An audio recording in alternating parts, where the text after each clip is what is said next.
Hello, it's Judith here, and apologies for no video last week, but I had several attempts and couldn't get very far without coughing or sneezing, so I decided to give up.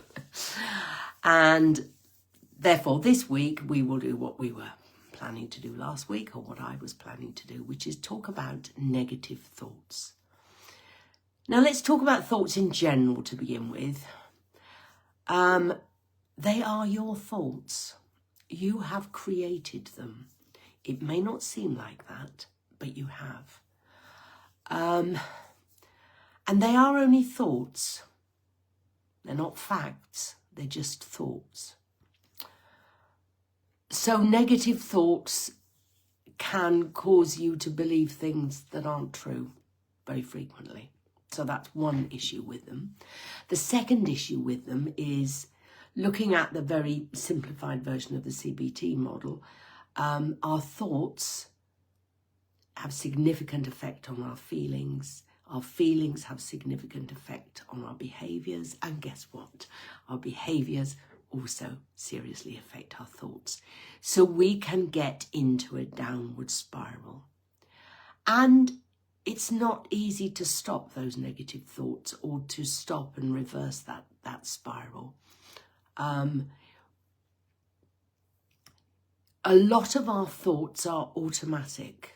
There's a wonderful part of our brain that automates things we do on a regular basis. So we just need to go through a period of feeling, thinking, behaving very negatively, and the brain says, okay, that's what we want to do. Right, I'll make it automatic. You don't even have to go to the effort of creating a negative thought. One will just pop into your head. It's not quite like that, but you know what I mean. So it's quite hard to stop the negative thoughts. The CBT, cognitive behavioural therapy, has several approaches. One that I use and works really well with some people, but not with everybody, is to first of all become aware of your thoughts, particularly obviously the negative ones, and do so by writing them down. Do that for a couple of days. Just write down the negative thoughts that come into your head. You start then to be conscious of how you're thinking.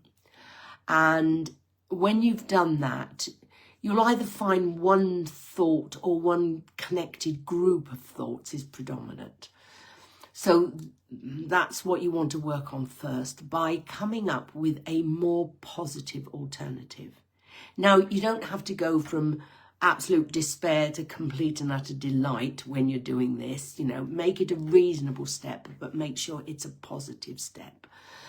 So if you are thinking that you're not really worthwhile for whatever reason, then you can say, yes, but I have achieved X, Y, or Z. Remind yourself of what you have achieved, because at the moment you're in the middle of reminding yourself of all the things you've done wrong and are doing wrong.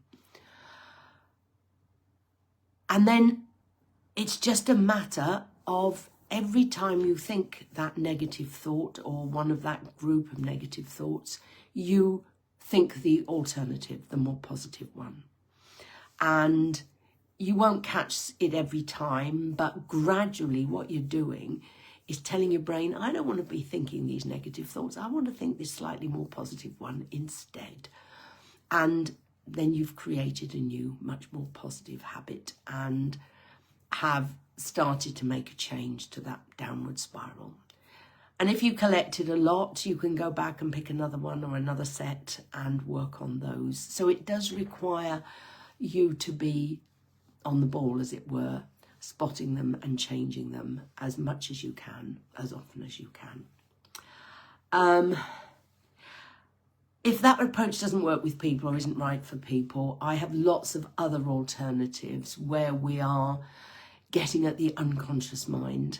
And to do that, we tend to work with story or metaphor and give the unconscious mind a way of getting rid of the negative thoughts that you don't want, or the negative feelings. You can work on either, actually, because it's a cycle.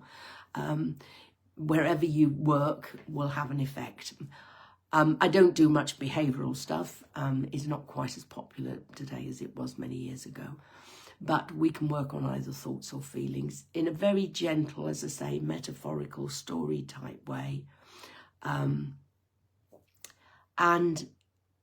not only will that help with the negative thoughts you've got, but it will also help you if new ones start to creep in. So it gives you a tool that you can use to manage your thoughts in future. So it's a combination of working with me and having something to take away. And there's a whole range of them, and we will agree between us which ones are right for you, because I find the client always knows. So it's well worth always asking the question. And that's about it from me this week. Managed to get here without a sneeze or a cough, which I'm grateful for. And if that was helpful, then please comment below. If you'd like to find more out about the techniques and I've been talking about, then get in touch and we can see what we can do with your negative thoughts. Okay, that's me for this week, and I will see you again next week.